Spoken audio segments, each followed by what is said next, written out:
Ito ay isang umaga ng Marso sa huling bahagi ng tag-init ng 1983. Ang langit ay malinaw, ang hangin ay sariwa, at may isang tiyak na kapayapaan sa maliit na bayang iyon sa loobang bahagi ng Timog Brazil.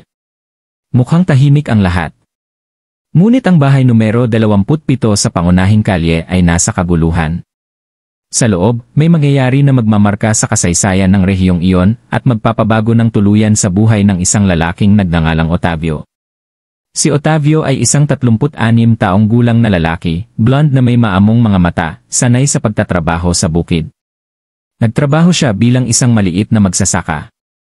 Gumigising siya ng maaga araw-araw, nag-aalaga ng mga pananim, mga hayop, at ng maliit na tindahan na pinapatakbo niya sa likod bahay kasama ang kanyang asawang si Helena, isang matamis na babae na may mahinahong ngiti, at nagtataglay ng bihirang lakas. 12 taon na silang kasal. Sinubukan nilang magkaroon ng mga anak sa loob ng halos isang dekada, at sa loob ng maraming taon, naniwala silang hindi sila magiging magulang kailanman. Si Helena ay nagdusa ng 2 pagkalaglag at isang malubhang medikal na pagsusuri. Hindi mo mapapanatili ang pagbubuntis ng higit sa 3 buwan, ang sabi nila. Ngunit labag sa lahat ng inaasahan, nangyari ang imposible. Sa kalagitnaan ng 1982, nagbuntis si Helena. Umiyak silang dalawa ng ilang oras nang magpositibo ang test. Umiyak sila sa takot, sa kaligayahan, sa pag-aalala. Nangako silang hindi magsasabi sa sinuman sa loob ng unang ilang buwan. At iyon nga ang nangyari. Nag-isa siya, tumigil sa pagtatrabaho, at inalagaan ang sarili niya ng walang katulad noon. Ginawa ni Otavio ang lahat upang protektahan siya. Sa ika-4 na buwan ng pagbubuntis, isang sorpresa. Hindi isa ang sanggol. 2 sila. At pagkatapos sa ika-5 buwan, isa pang ultrasound ang nagbunyag ng higit pa. 5 sila. Sa ika-6, ang pinakakumpletong pagsusuri na ginawa nila sa Porto Alegre ang nagdulot ng tiyak na gulat. 9 silang bago. Walang nakaunawa kung paanong nakayanan ng matris ni Helena na panatilihin iyon. Tinawag ito ng mga doktor na himala. At siya, ngumiti siya. Sinabi niyang bawat isa sa mga buhay na iyon ay ang gantimpala para sa lahat ng mga taon ng sakit at katahimikan. Ang panganganak ay naka-schedule para sa ika-34 na linggo ng pagbubuntis, isang high-risk cesarean section. Ang medical team ng ospital ay kumilos na parang isang operasyon sa giyera. Kulang sa kagamitan ng ospital ng lungsod, kaya si Helena ay inilipat sa Kapitolyo sa tulong ng mga lokal na boluntaryo. Sumama si Otavio. Tumigil ang lungsod para manood. At noong Marso 12, 1983 bandang 10:47 ipinanganak ang unang babae, ang pangalawa sa 10:48, ang pangatlo sa 10:49. At sa gayon, isa-isa, sa loob lamang ng ilang minuto, 9 na blonde, asul ang mata ng mga babae ang dumating sa mundo. Bawat isa sa kanila ay tumimbang sa pagitan ng 1 kilo at 1.5 kilo. Maliit, marupok, ngunit buhay. Umiyak ang buong operating room. Mga nurse, doktor, maging ang direktor ng ospital. Hindi man lang makapagsalita si Otavio. Tumayo siya roon, nakatitig sa 9 na inkubator na yon, tahimik na inuulit, ito ang aking pamilya. Silang lahat ay aking mga anak. Ngunit habang natutuklasan niya ang himala ng pagiging ama, inihahanda na ng kapalaran ang sakit nito. Patapos na ang operasyon, nagsimulang magdugo ng malakas si Helena. Naglaban ang mga doktor ng halos 2 oras. Sinubukan nila ang mga pagsasali ng dugo. Sinubukan nila ang lahat, ngunit bandang 1:12 namatay si Helena. Si Otavio ay inabisuhan lamang 3 oras pagkatapos. Hawak niya ang kamay ng kanyang ika-9 na anak na babae nang marinig niya ang pariralang, Otavio, kailangan nating mag-usap. Hindi na niya kailangan ng mga salita. Naramdaman niya ito. Sumikip ang kanyang dibdib. Tumahimik ang mundo. Lumuhod siya sa pasilyo ng ospital. Hindi siya umiyak. Tumayo lang siya roon, nakatitig sa sahig na parabang naghihintay na gisingin siya ng isang tao mula sa bangungot na ito. Mabilis na kumalat ang balita na parang apoy. Tumigil ang lungsod. Nagsimulang dumating ang media. Biyudo na may 9 na bagong silang na anak. Kumalat ang kwento sa lahat ng pahayagan at si Otavio, nanatili siya. Ayaw niyang umalis sa ospital. Natulog siya sa mga upuan sa neonatal ward. Halinhinan niyang binibisita ang mga bata, nagtatala, at lihim na umiiyak sa mga pasilyo. Sa araw ng libing ni Helena, hindi siya nakarating. Nasa ilalim pa rin ng obserbasyon ng mga bata, at hindi niya kayang isipin na alis siya. Ang kanyang nakatatandang kapatid na lalaki ang nagdala ng kabaong. Sinasabi nilang kinabukasan, sumulat si Otavio ng isang liham sa kanyang asawa at inilagay ito sa loob ng kahon ng isa sa mga inkubator. Ang liham ay nagsabi, "Helena, iniwan mo sa akin ang siyam na bahagi ng iyong sarili.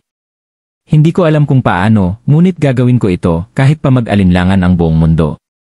At ginawa niya. Unti-unti tumaas ang timbang ng mga bata. Muntik nang mamatay ang isa sa kanila sa edad na 12 araw, ngunit nakaligtas. Ang mga kawani ng ospital na naantig sa kwento ay nagsimulang tumulong. Isa sa mga nurse, nagngangalang Rosana, ay nagboluntaryong matulog sa ospital ng ilang linggo upang tulungan si Otavio. Ang mga doktor ay gumawa ng espesyal na schedule para lamang sa kanilang pangangalaga. Ang mga donasyon ay dumating mula sa buong bansa. Mga bote, damit, lampin, pera. Ang buong Brazil ay nakaalam tungkol sa kwento ng ama ng siyam na babae. Ngunit hindi gusto ni Otavio ang kasikatan. Gusto niya ng istruktura. Sa tulong ng mga donasyon, nirenovate niya ang bahay. Bumili siya ng mga kuna. Nag-organisa siya ng silid-aralan na may pangalan ng bawat anak sa dingding.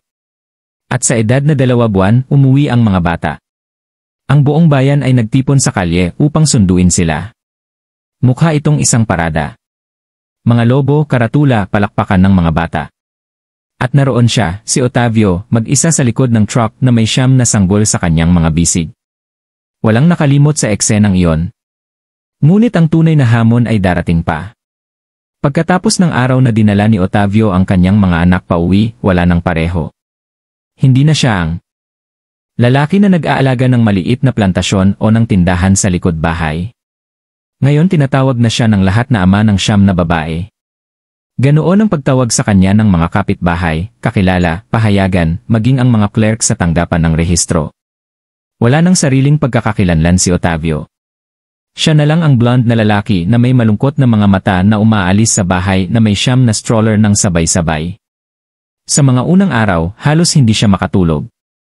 Ginugol niya ang mga madaling araw sa pagpapalit ng lampin, pagbibigay ng bote, at paghehele sa mga bata isa-isa. Gumawa siya ng halos militar na sistema upang hindi mawala. Ninunumero niya ang mga bote ng gatas, inorganisa ang mga schedule sa sulat kamay na mga spreadsheet, at minarkahan ang schedule ng tulog ng bawat babae ng may kulay na tape sa kuna. Ang anak na pinakamadalas umiyak ay nagkakamit ng bituin sa living room board. Ang pinakamahusay matulog ay nagkakamit ng puso. Ito ang kanyang paraan upang kumonekta sa bawat isa sa kanila, kahit nasa gitna ng kalituhan at ganap na pagkapagod. Ang kanilang mga anak ay pinangalanan mula sa mga pangalan nina Otavio at Helena, Ana, Lara, Sofia, Clara, Elisa, Julia, Helena, sunod sa kanilang ina, Luisa, at Bianca. Simple, matatamis na pangalan tulad ng mga kahoy na manika na inukit niya sa kanyang sarili sa panahon ng kanyang pahinga mula sa trabaho upang ibigay sa kanila pagtuntong nila ng 1 taon. Bawat pangalan ay sulat kamay sa dingding ng silid tulugan, kasama ang isang larawan ng kanilang ina sa gitna, na naka-frame ng mga tuyong bulaklak na gustong-gusto ni Helena na pitasin. Ang lungsod, na dati ay isang tuldok lamang sa mapa, ay naging isang pambansang palatandaan dahil sa pamilyang iyon. Ang mga reporter ay dumating mula sa malayo at malapit upang interviewin si Otavio, ngunit lagi siyang tumanggi. Sinabi niyang hindi niya gusto ang kasikatan o awa. Kailangan lang niya ng kapayapaan. Gusto niyang palakihin ang kanyang mga anak nang may dignidad na malayo sa pansin ng publiko. May mga nakaunawa, mayroon namang hindi, ngunit iginagalang siya ng lahat. Sa paglipas ng panahon, napagtanto ni Otavio na hindi niya kayang gawin ang lahat ng mag-isa. Ang gawain ay hindi makatao, kaya tinanggap niya ang tulong mula sa mga kapitbahay at kakilala. Nag-set up siya ng isang sistema ng komunidad kung saan ang bawat pamilya sa kalye ay may responsibilidad na tumulong sa panahon ng isang shift. Ang ilan ay nagdadala ng pagkain, ang iba ay tumutulong sa pagpapaligo sa kanila, ang iba ay umuupo lang kasama siya upang mag-usap, at sa gayon, lumipas ang panahon. Ang tahanan ng siyam na babae ay naging simbolo ng pag-ibig, kooperasyon, at pananampalataya. Ngunit hindi lahat ay isang pista. Nang mag-isang taong gulang ang mga bata, tinawag si Otavio ng social worker. Sinabi nila sa kanya na ang estado ay hindi naniniwala na siya ay emosyonal na kayang magpalaki ng 9 na bata ng mag-isa. Nag-usat sila tungkol sa foster care, paghihiwalay ng adoptions, at mas mahusay na oportunidad para sa bawat isa. Halos mawala ng ulirat si Otavio. Mga anak ko sila. Gumawa ako ng pangako sa kanilang ina. Walang maghihiwalay sa kanila. Ang labanan sa korte ay tumagal ng ilang buwan. Ang mga abogado ay nag-alok ng kanilang serbisyo ng walang bayad. Isang petisyon na may higit sa 5,000 na lagda ang isinumite sa Children's Court. Tumanggi ang mga tao na tanggapin ang paghihiwalay at sa huli, nanalo si Otavio. Nananatili sa kanya ang mga bata. Ang sandaling iyon ay nagmarka ng pagbabago sa buhay ng pamilya. Mula sa sandaling iyon, nagpasya si Otavio na hindi na muling umasa sa kabaitan ng sinuman. Nais niyang makamit ang katatagan sa sarili niyang mga kamay. Ibinenta niya ang lupa sa likod ng bahay at bumili ng isang maliit na greenhouse. Nagsimula siyang magtanim ng bihirang mga bulaklak. Mahilig si Helena sa mga bulaklak. Kaya nagsimula siyang magbenta ng mga personalized na arrangement na may pangalan ng kanyang anak sa bawat bouquet. Mga rosas ni Ana, orchid ni Sofia, tulip ni Julia. Ito ay isang pagpupugay sa kanyang asawa at isang paraan upang suportahan ang pamilya ng may dignidad. Ang mga bulaklak ay naging matagumpay. Sa loob ng 2 taon, si Otavio ay mayroon ng mga regular na kliyente sa 3 kalapit na bayan. Ngunit hindi siya huminto roon. Bumili siya ng isang lumang pickup truck, inangkop ito bilang isang mobile greenhouse, at nagsimulang maglakbay tuwing linggo kasama ang mga bata sa mga fair at plaza, nagbebenta ng mga bouquet, at maingat na ikinukwento ang kanilang mga istorya. Hindi para magyabang, kundi para magbigay inspirasyon. At nagbigay inspirasyon nga sila. Habang lumalaki ang mga bata, ginawa ni Otavio ang lahat upang siguraduhin na hindi nila pinalampas ang kahit isang yugto ng paglaki. Siya ang nagsuklay ng kanilang buhok, nagtahi ng kanilang mga damit, nagturo sa kanila na magbasa, magsulat, mag-assemble ng mga laruan, naghurno ng cake, at nagtadpi ng medyas. Kapag may lagnat sila, siya ang nananatiling gising sa gabi na may basang tela sa kanilang noo. Kapag umiyak sila dahil sa bangungot, siya ang umuupo sa tabi ng kanilang kama, nagkukwento ng mga istorya na ginawa niya kaagad, at nananatili roon hanggang sa makita niyang mapayapang nakapikit ang kanilang mga mata. Ngunit hindi ito laging madali. May mga sandali ng lubos na pagkapagod. Mga sandali na umiiyak si Otavio sa banyo, natatakot na hindi siya gumagawa ng sapat, natatakot na magkamali, na hindi makayanan, na mabigo. Ngunit hindi niya kailanman hinayaang makita nila ito. Para sa mga bata, ang kanilang ama ay isang bayani, at dinala niya ang papel na yon ng may lakas ng libu-libong lalaki. Nang maglima sila, bawat isa ay nakatanggap ng kwintas na may kanilang unang inisyal at isang maliit na asul na bato sa gitna. Ibinigay ni Otavio sa kanila ang mga kwintas na may isang parirala, kayo ay natatangi, ngunit ipinanganak kayong magkakasama. Huwag na huwag niyong kalilimutan yan. Ang mga bata ay nagsimulang magpakita ng kanilang mga personalidad ng maaga. Si Ana ay mas seryoso, laging pinoprotektahan ang kanyang mga kapatid. Si Lara ay extrovert, nagsasalita para sa lahat. Si Sofia ang pinakamahalin tulad sa kanyang ina, tahimik, mapagmasid, mapagmahal. Si Clara ay malikhain, iginuguhit ang lahat ng nakikita niya. Si Elisa ang unang nagboluntaryo kapag may nangangailangan ng tulong. Si Julia ay matigas ang ulo at matapang. Si Helena, ang anak na ipinangalan sa kanyang ina, ay may tingin na nagpapaiyak ng tahimik kay Otavio. Si Luisa ay sensitibo, umiiyak kahit sa nadurog na langgam. At si Bianca ay dalisay na tawa. Gusto ng mga paaralan na paghiwalayin sila sa iba't ibang klase. Ngunit nagpilit si Otavio na magkasama silang mag-aral. Gusto niyang lumaki silang magkasama, alam na magkasama silang mas malakas. Sa una, ang mga guro ay nag-aalala, ngunit di nagtagal, napagtanto nilang mayroong isang bagay na espesyal sa kanilang koneksyon. Parang nagkakumpleto sila sa isa't isa, at sa isang paraan ay ganoon nga. Ngunit may isang tanong na inuiwasan nilang lahat itanong. Tatay at nanay. Sa unang pagkakataon na nagtanong sila, sila ay 7 taong gulang. Si Bianca ang nagtanong. Nasa hardin sila, namimitas ng bulaklak para sa isang aktibidad sa paaralan. Huminto si Otavio, umupo sa lupa, at huminga ng malalim. Pagkatapos ay sinabi niya sa kanya. Ikinuwento niya ang lahat. Sinabi niya sa kanya na may luha sa kanyang mga mata, ngunit walang drama. Sinabi niyang ang kanilang ina ay naging isang pambihirang babae, na ibinigay niya ang lahat para sa pag-ibig, na dahil sa kanya, kaya sila naroroon, at sa tuwing titingnan niya ang mata ng isa sa kanila, para bang nakikita niyang muli si Helena.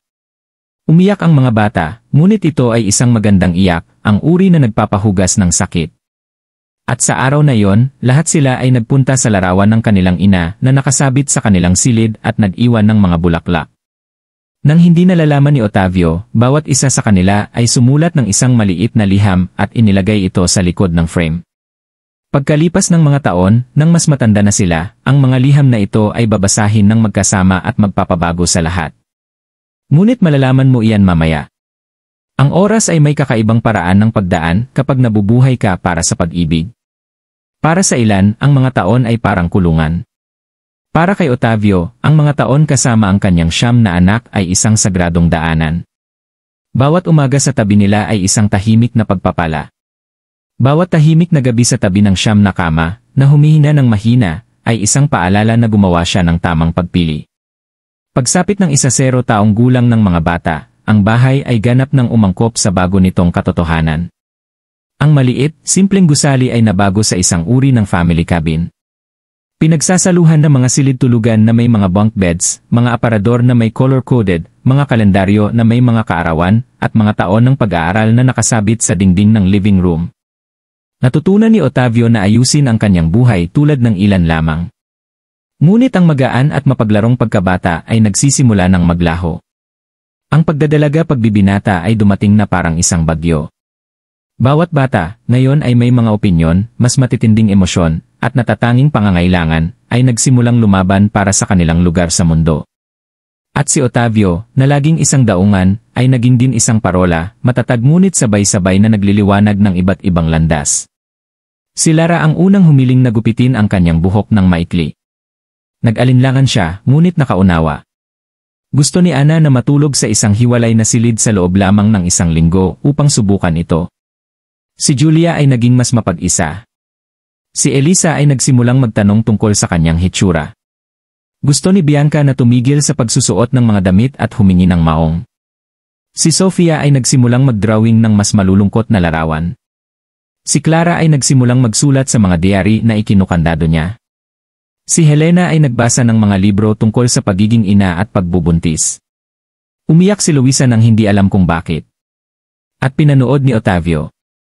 Hindi siya lumaban. Nakikinig siya. Kinausap niya ang bawat isa sa kanila ng hiwalay. Naintindihan niya na nagbabago sila at kailangan din siyang magbago. Ang pag-ibig ngayon ay nangangailangan ng mas kaunting pagkilos at mas maraming katahimikan, mas kaunting utos at mas maraming presensya. Ito ay isang bagong hamon, isa sa pinakamahirap. Ngunit hinarap niya ito. Sa panahong ito nagsimula ang mga panlabas na paghuhusga. Ang mga bata ay magaganda. 9 na blonde na teenager na may matitinding asul na mata, magkaparehong tampok, at isang natural na karisma. Nakakaakit sila ng atensyon saan man sila magpunta. Naging masyadong maliit ang bayan. May mga mapanuksong komento, mga sulyap, chismis sa mga panaderya at tindahan. Paano siya nakakaya ng mag-isa? May nagbuntis na ba sa kanila? Wala silang ina dahil hindi alam ng kanilang ama kung paano mag-alaga sa kanila. Ang mga salita ay masakit, ngunit higit pa rito, masakit ang paraan ng pagtingin nila sa kanilang ama na parang gusto nilang ipagtanggol siya ngunit hindi alam kung paano. Isang araw, umuwi si Ana mula sa paaralan na umiiyak.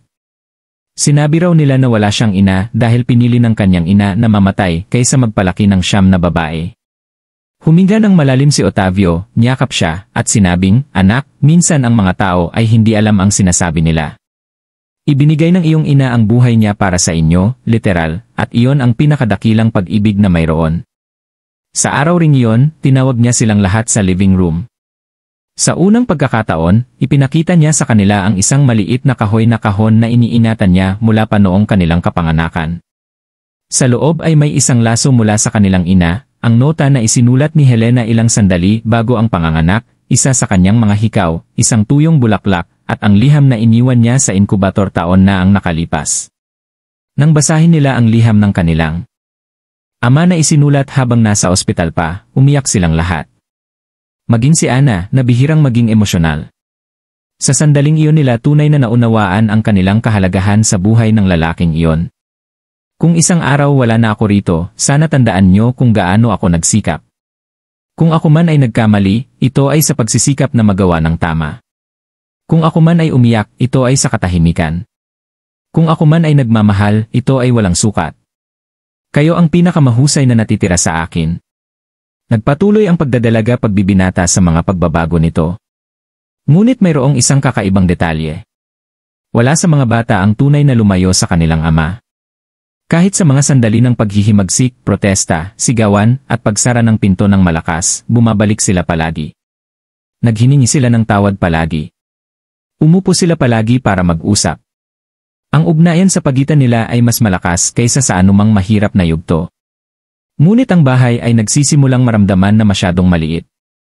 Napansin ito ni Otavio at nakaramdam siya ng kirot. Malapit na silang umalis. Nang ang mga bata ay 16 na taong gulang, gumawa si Otavio ng isang kilos na ikinagulat ng lahat.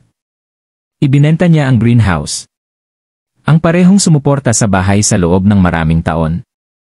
Sa pera, bumili siya ng isang lumang school bus at lubusang nirenovate ang loob, ginawa itong isang bahay sa mga gulong. Nais niyang bigyan ang kanyang mga anak ng huling kolektibong alaala bago ang bawat isa sa kanila ay humiwalay. Sa loob ng 3 buwan nilibot nila ang bansa mula sa bayan patungo sa bayan, natutulog sa mga campsite sa mga gasolinahan sa desyertong mga beach sa mga likod bahay ng mga dayuhan. Nakita nila ang dagat, ang niebe, ang mga kaloob-looban, ang mga bundok, ang loob ng Minas Gerais, ang lawak ng Cerrado. Tumawa sila, nag-away, nagluto ng magkasama.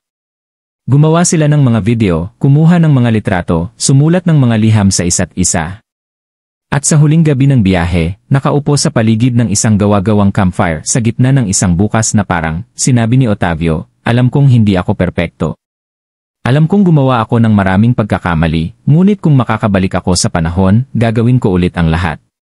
Eksaktong pareho. Kayo ang aking buhay. At kung isang araw wala na ako rito, tandaan nyo na ang lahat ng binuo ko ay may pag-ibig. Hindi sila sumagot. Umiyak lang sila at humiga na ang kanilang mga ulo, ay nasa kandungan ng kanilang ama, tulad ng ginawa nila noong sila ay mga bata pa. Humiga sila roon sa katahimikan, nakikinig sa mga kuliglig sa gabi, ang ihip ng hangin at ang tibok ng kanilang mga puso na may pasasalamat. Pagbalik nila sa bahay, mayroong nagbago. Malapit na ang pamamaalam. Sa edad na 18, nagsimula ang bawat isa na sundan ang sarili nilang landas. Si Ana ay nagpunta sa São Paulo upang mag-aral ng medisina. Pinili ni Lara ang journalism sa Florianpolis. Si Julia ay nagpatala sa hukbo. Si Elisa ay nagpunta sa isang exchange program. Si Sofia ay naging isang visual artist. Si Clara ay nagsimula ng isang video channel na may mga nakakaantig na kwento. Gusto ni Helena na mag-aral ng psikolohiya upang maunawaan ang kanyang nararamdaman mula pa noong bata. Si Luisa ay naging isang misyonera at si Bianca ay nanatili. Nais niyang manatili sa kanyang ama. Pinanood ni Otavio ang bahay na unti-unting nawawalan ng laman. Ang mga kuna ay naging mga kama, pagkatapos ay mga walang laman na aparador, pagkatapos ay mga nakakandadong silid. Tumahimik ang bahay at nanatili siya, ngunit siya ay nasa kapayapaan. Alam niyang natupad niya ang kanyang misyon. Nasa kabila ng lahat ng mga takot, sakit, at sakripisyo, nagtagumpay siya. Ang pagpapalaki ng 9 na babae ng may pag-ibig, may dignidad, may katotohanan, ngunit ang kapalaran, gaya ng dati, ay mayroon pang huling malaking sorpresa na nakatago. At ang sorpresang ito ay mas malapit kaysa sa iniisip mo. Ang oras ay hindi naghintay para sa sinuman sa bahay na yon. Nang ipahayag ng panganay na anak na si Lara, na natanggap siya sa Federal University upang mag-aral ng medisina, napuno ang silid ng kagalakan at katahimikan ng sabay-sabay. Ito ay isang tagumpay. Siyempre ito ay. Lumaban siya, nag-aral sa liwanag ng kandila kapag nawawalan ng kuryente, nagbahagi ng kwaderno sa 2 pang kapatid. Ngunit nang niyakap niya ang kanyang ama sa gabing iyon, at sinabi, aalis na ako, tatay, ngunit nangako akong babalik tuwing weekend. Mayroong nabasag sa loob niya. Tumingin siya sa hagdanan at nakita sa unang pagkakataon ang kahoy na kininis mula sa sobrang dami ng pag-akyat at pagbaba na may mga anak sa kanyang mga bisig. Umalis ka, anak ko. Aalis ka. Ngunit huwag mong kalilimutan na ang iyong lugar sa mundo ay nagsimula rito sa mga hagdanang ito, sa kusinang ito, sa sahig na ito kung saan namatay ang iyong ina upang ipanganak ka. Nagsalita siya na may luha sa kanyang mga mata, sinusubukang huwag masira. Ang pag-alis ni Lara ang nagbukas ng baha, isa-isa. Ang iba ay nagsimulang magtatag ng kanilang mga landas. Gusto ni Mariana na mag-aral sa ibang bansa. Gusto ni Rebecca na mag-exchange program. Nangarap si Clara na magbukas ng flower shop. Gusto ni Deborah na magpakasal. Ngunit ang desisyon ni Bianca ang nagpabago sa lahat. Nagpakita siya sa kusina isang gabi na may sobre sa kanyang kamay. Ang kanyang mga kapatid ay bumubulong sa pasilyo. Ang kanilang ama na nakaupo sa mesa na may mug ng kape ay naghihinala na. Nang ibigay niya sa kanya ang sobre, hindi niya ito gustong buksan kaagad. Ikaw ang magbukas, anak. At ginawa niya. Ito ay isang health test. Kinuha ito ni Bianca ng mag-isa na may pagdududa na tahimik na kumakain sa kanya sa loob ng maraming taon. Bakit hindi siya kamukha ng alinman sa kanyang mga kapatid? Siya ay blonde. Asul ang mga mata. Ngunit may isang bagay tungkol sa kanya na iba. Mula pa noong bata siya, pakiramdam niya ay hindi siya nababagay. Ang kanyang ama ay hindi kailanman nagpakita ng anumang pagkakaiba, ngunit si Bianca ay may kutob. At ngayon, naroon ito, itim at puti. Hindi siya ang kanyang biological na anak. Ang pag-amin ay dumating na parang isang bomba. Nagulat ang kanyang mga kapatid. Siya ama ay paralisado. Bakit hindi mo kailanman sinabi sa akin? Dahil hindi ko kailanman ginusto na maramdaman mo na mas mababa ka. At anak ako ng sino kung gayon? Huminga ng malalim siya at sinabi ang katotohanan na itinago niya sa loob ng mahigit 30 taon. Sa gabi na namatay ang kanyang asawa sa panganganak, isa sa 9 na babae ay ipinanganak na patay. Ang ospital, na hindi sigurado kung paano sasabihin ang trahedya sa isang lalaking lubos ng nagdusa, ay pinalitan ang sanggol ng isang inabandonang bagong silang na anonimong ipinadala ilang oras lang ang nakalipas. Ako ba ang sanggol na yon? Anak kita, Bianca.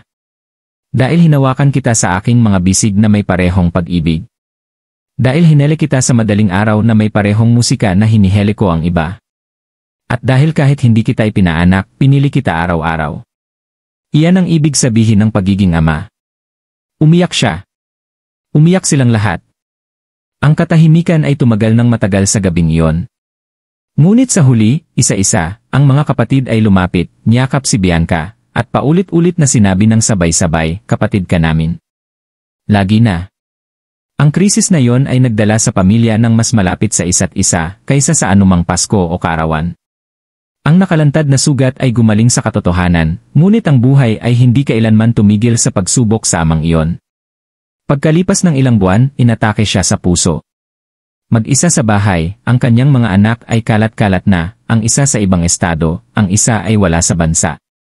Ang tumulong sa kanya ay ang kanyang kapitbahay, si Ginang Terzena, na nakapansin na bukas ang mga ilaw ng umagang iyon. Sa ospital, siya ay binuhay muli. Nakaligtas siya, ngunit umalis siya na mas mahina. Ang kanyang mga anak ay nagsimulang maghalinghinan sa pag-aalaga sa kanya, ngunit hindi niya gusto na maging pabigat. Gusto niyang makita silang lumipad. Nagpilit siyang asikasuhin nila ang kanilang sariling mga buhay. Isang araw, tinipon niya silang lahat sa living room at humiling. Pahintulutan niyo akong tumira sa isa sa inyo. Ayaw ko nang mag-isa pa, ngunit ayaw ko ring makahadlang sa sinuman. Gawin niyo ang tingin niyong pinakamahusay sa pagitan niyo. Nag-away sila. Nag-away sila ng matindi. Ngunit sa huli, nagpasya sila sa isang bagay na hindi inaasahan ng sinuman. Ibebenta nila ang kanilang bahay bata at bibili ng isang bagong bahay kung saan maaari silang lahat tumira ng magkasama kasama siya sa ilang panahon. Ito ay magiging tulad ng isang pagbabalik-ugat na may bawat isa ay nagdadala ng sarili niyang kwento. Ang desisyon ay emosyonal. Magkasama ulit, kahit na sa limitadong oras, bawat isa na may sariling pinagmulan, propesyon, at pangarap, ngunit lahat ay nagkakaisa sa kanilang pag-ibig para sa amang nagbigay ng lahat upang sila ay mapalaki. Sa bagong tahanan na ito naganap ang pinakadakilang pagbabago sa kasaysayan ng pamilya. Isang araw, habang naghahalungkat sa isang kahon ng mga lumang gamit ng kanilang ama, nakita nila ang isang liham na hindi niya kailanman ipinadala. Ito ay nakalaan para sa isang babaeng nagdangalang Beatrice. Ang sulat kamay ay sa kanya.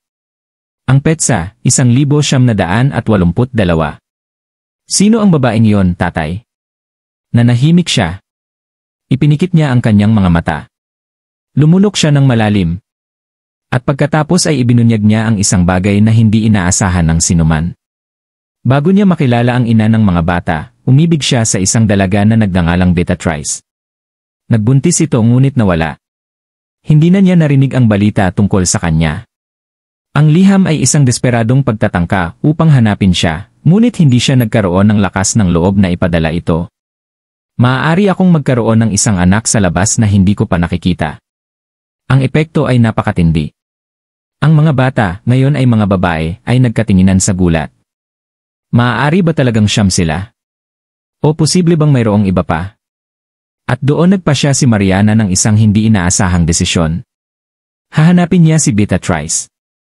Pupunta siya sa dulo ng mundo kung kinakailangan.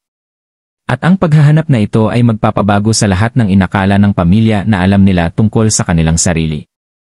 Bumaba ang katahimikan sa bahay nang tumayo si Sofia na may sobre sa kanyang mga kamay. Ito ay isang lumang liham na nanilaw sa katandaan, isinulat sa isang maselan, matatag na sulat kamay. Ang iba pang mga kapatid ay natigilan. Si tatay ay sumimangot sa pagkalito, hindi nauunawaan kung ano ang ibig sabihin nito. Hinawakan ni Sofia ang papel na parabang maglalabas siya ng kidlat, ngunit ang kanyang boses ay kalmado, bagaman nanginginig. Nadiskubre ko ang liham na ito nang hindi sinasadya, halos 2 taon na ang nakalipas, sinimulan niya, nakatingin sa mga mata ng kanyang ama. Ito ay nasa loob ng isang kahon ng alaala ni nanay na nakatago sa likod ng aparador. Binasa ko ito, paulit-ulit na binasa, umiyak at ibinalik. Ngunit ngayon hindi ko na ito maitatago sa iyo. Ibinigay niya ang liham sa kanyang ama. Nanginginig ang kanyang mga kamay. Ang katahimikan ay napakakapal na parang walang ibang humihinga sa silid. Tiningnan nila at habang nagbabasa siya, nagbago ang kanyang ekspresyon. Una ay pagkalito, pagkatapos ay hindi paniniwala, sa huli ay luha. Ang mga salita ng kanyang asawa, na isinulat ilang linggo bago ang kapanganakan, ay isang pamamaalam. Inihula niya na hindi siya aalis sa ospital ng buhay. Sinabi niyang naramdaman niya ito, na pinangarap niya ito halos gabi-gabi. Ngunit ang nag-iwan sa lahat na nagiba ay ang huling talata. Kung may mangyari sa akin, alamin mo na pagpili ko na ituloy ang pagbubuntis. Alam ko ang mga panganib. Binalaan ako ng mga doktor. Pinili ko ang ating mga anak. Pinili ko ang bawat isa sa kanila. Kahit hindi ko sila nakikilala, pinili kong bigyan sila ng pagkakataong mabuhay, kahit pa ikamatay ko. Ang ama na nagbasa niyon ay gumuho, nahulog siya sa upuan, hinahawakan ang liham sa kanyang dibdib. Ang 9 na anak na babae ay dahan-dahang lumapit sa kanya na parabang tumatapak sila sa kanyang kaluluwa. Isa-isa, lumuhod sila sa paligid niya. Hindi mahalaga kung sila ay 30, 35 o 40. Sa sandaling iyon, sila ay mga anak lang, maliliit, marupok, humarap sa sakit at katotohanan. Hindi ko kailanman alam yan, bulong niya. Hindi ako sinabihan kailanman. Akala ko kinuha siya ng medical error, ngunit alam niya at pinili niya kami. Dugtong ni Ana, ang pangalawang anak, na ngayon ay isang doktor, habang umiiyak. Siya ay isang bayani, sabi ni Isidora, ang pang-7. Pinunasan ni Sofia ang luha sa kanyang mukha. Itinago ko ang liham na ito dahil akala ko ay sasaktan ito, ngunit napagtanto ko na ang pagtatago ng katotohanan ang pinakamasakit sa amin. Ang sandaling iyon ay parang tumigil ang oras, na parang ang 41 taong kasaysayan ng pamilya ay nagsama-sama sa isang sandali. Naunawaan nila doon at noon, minsan at para sa lahat, ang dahilan para sa sobrang pag-ibig, sobrang sakripisyo. Sapagkat hindi lang ang kanilang ama ang gumawa ng pagpili. Ang kanilang ina ay pumili din, hindi siya umalis nang hindi sinasadya. Ibinigay niya ang kanyang buhay para sa isang layunin. At sa araw na yon, sa unang pagkakataon, sabay-sabay nilang binigkas ng malakas ang pangalan ng kanilang ina, na parang ito ay isang panalangin. Helena. Ipinikit ni tatay ang kanyang mga mata habang nakikinig. At sa unang pagkakataon sa loob ng ilang dekada, ngumiti siya sa gitna ng kanyang mga luha. Salamat, Helena, sa pag-iwan sa akin ng pinakamahirap at pinakamagandang misyon sa mundo. Tumayo si Sofia at binuksan ang isang kahon na dinala niya mula sa kanyang silid. Sa loob ay may 9 na maliliit na damit. Ang mga damit na itinahi ng ina sa panahon ng kanyang pagbubuntis, isa para sa bawat anak, tinahi ng may pag-ibig. Nahanap ko rin ito kasama ng liham. Alam niyang hindi niya kami makikita na gumagamit nito, ngunit tinahi pa rin niya ito ng isa-isa. Hinawakan ng mga kapatid ang mga damit na para bang hinahawakan nila ang puso ng kanilang ina. Sa gabing iyon, hindi sila natulog. Umupo sila sa paligid ng kanilang ama, nagkalat ng mga litrato, mga alaala, ang mga lumang clipping. Kinanta nila ang mga kanta na pinakinggan ng kanilang ina. Nagkwento sila ng mga istorya ng pagkabata. Tumawa sila. Umiyak sila. At naramdaman nila na sa unang pagkakataon sila ay kumpleto. Hindi dahil wala na ang sakit, ngunit dahil ngayon ito ay may katuturan. Kinabukasan, gumawa sila ng isang desisyon, isang pangako, sa katunayan. At mula rito, nagsisimula ang pinakamagandang plano ng 9 na magkakapatid. Ang balita tungkol sa 9 na pagbubuntis ay kumalat na parang apoy sa buong lungsod. Ito ay parang matagal nang binabantayan ng kapalaran ang sandaling iyon sa loob ng ilang dekada. Sa lahat ng dako, maririnig ang mga tanong at komento. Anong ibig sabihin ng lahat ng 9 ng sabay-sabay? Totoo bang lahat sila ay buntis? Isang hukbo ng mga blondies ang malapit ng ipanganak. Ang mga kapatid na babae sa kanilang bahagi ay nagkakaisa ng walang katulad noon. Ang karanasan ng kolektibong pagbubuntis, ang pakiramdam ng pagdadala ng mga anak sa mundo kasama ng mga babae na kasama nilang nagbahagi ng lahat, mga laruan, damit, luha, sikreto, at pangarap ay nagdala ng isang bago, halos sagradong pagiging magkasama. Si Antonio, na ngayon ay halos 70 na, ay pinanood ang lahat na may nagliliwanag na mga mata. Tahimik niyang pinagmamasdan ang malaking tiyan ng isa, ang pagduduwal ng isa pa, ang kislap sa kanilang mga mata. Para bang ang bawat isa ay nagdadala hindi lang ng isang bata, kundi ng isang sagot sa buhay, isang sagot sa paghihirap, sa kawalan ng kanilang ina, sa katahimikan na tiniis niya ng mag-isa sa loob ng maraming taon. Ayos sila. Nakarating sila rito, sabi niya sa sarili, habang dinidiligan ang mga halaman sa likod bahay, nakatingin sa mga nakasabit na damit, nakikinig sa tawa na nagmumula sa kusina. At iyon ang sandali kung saan dumating ang pinakasimbolikong sandali. Nagpasya ang 9 na anak na babae na mag-organisa ng isang espesyal na tanghalian ng linggo, tulad ng dati. Lahat sila ay maagang dumating sa bahay ng kanilang ama. Napuno ang bahay ng tawa, mga aroma, at buhay. Lasag na ni Maria, Pini Isabel, matatamis ni Julia. Lahat ay naroon. Lahat ay tulad ng dati, at sa paligid ng mesa na may kalabog ng kubyertos, paghila ng mga upuan at mga boses na nag-o-overlap, bumaba ang katahimikan. Tumayo si Ana, ang pangalawa sa pinakamatanda, na may hawak na baso ng grape juice sa kanyang kamay. Halata siyang naantig. Alam na ng kanyang mga kapatid kung ano ang gagawin niya, ngunit si Antonio ay hindi. Tatay, nagsimula siya, nanginginig ang kanyang boses. Pinag-isipan naming ng matagal at mabuti bago sabihin ito sa'yo, at ngayon dito, tulad ng lagi, nagpasya kaming kailangan naming sabihin sa'yo. Ibinaba ni Antonio ang kanyang tinidor, atento. Noong mga teenager kami, nahihiya kaming magpasalamat sa'yo. Akala namin normal lang para sa isang ama na maging ina, magluto, tagalaba, tagapag-alaga, at tagapagtanggol lahat sa isang oras. Ngunit ngayon alam namin na ito ay isang himala. Huminga siya ng malalim. Iyon ang dahilan kung bakit ang lahat ng aming mga anak, nang walang pagbubukod, ay ipapangalan sunod kay nanay. Lahat sila. Bilang isang paraan ng pagpapasalamat sa kanya at sa iyo. Ang matanda ay hindi nagsalita ng kahit isang salita. Umiyak lang siya.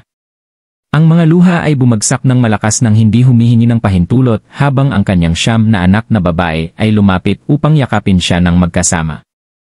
Isang yakap ng sobrang daming alaala, sobrang daming gumaling na katahimikan, sobrang daming sakit na ngayon ay ginawang pag-ibig. Ang sumunod na linggo, nagsimula ang mga panganganak, isa-isa, ang ilan sa iba't ibang ospital, ang iba sa parehong ospital. Isang paghahalili ng mga tiyahin, ninang, at kapatid na nag-aalaga sa isa't isa. Ito ay mga mahabang gabi ng pag-asa, takot, at kasiyahan. Ngunit sa huli, ipinanganak ang mga apo.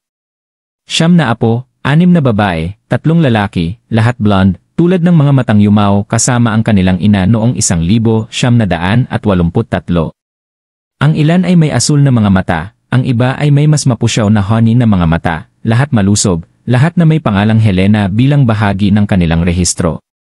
Isang pagpupugay sa babaeng nagbigay buhay sa 9 na buhay at umalis nang hindi nakikilala ang anuman sa kanila. Maingay ulit ang bahay ni Antonio. Mga bote, nakakalat na laruan, iyak sa madaling araw, amoy baby powder at lampin. Ngunit hindi siya nagreklamo. Sa halip kabaligtaran. Araw-araw, sinisiguro niyang umupo sa duyan at kakalungin ang bawat apo sa kanyang mga bisig, kinakanta ang parehong mga kanta na minsang kinanta niya sa kanyang mga anak. Mukhang ito ang perpektong pagtatapos. Ngunit gaya ng dati, gusto ng buhay na magtago ng isang huling sorpresa. At ito ay walang sinuman, maging si Antonio, ang makakaisip. Pagkatapos ng kapanganakan ng kanyang 9 na apo, ang tahanan ni Antonio ay naging sentro ng kagalakan at pag-asa ng pamilya. Ang tawa ng mga bata ay umalingaw-ngaw sa mga pasilyo, sinisira ang katahimikan na naghari sa loob ng napakaraming taon. Ito ay isang pagdiriwang ng buhay, ng pag-ibig na hindi kailanman kumupas.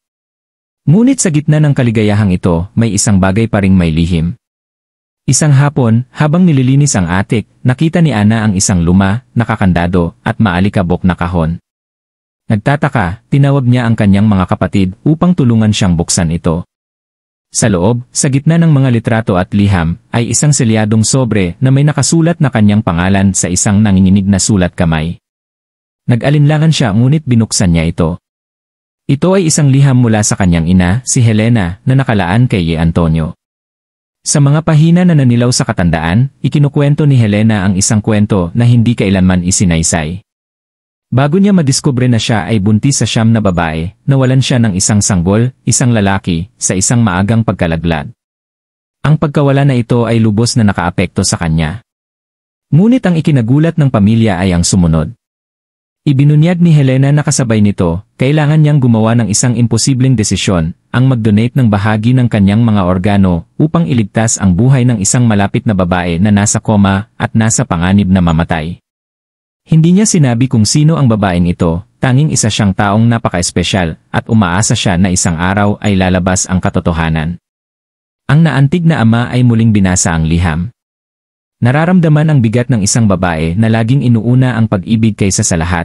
Kahit na sa kanyang sarili, nagpa siya ang pamilya na maghanap ng mga sagot. Sino ang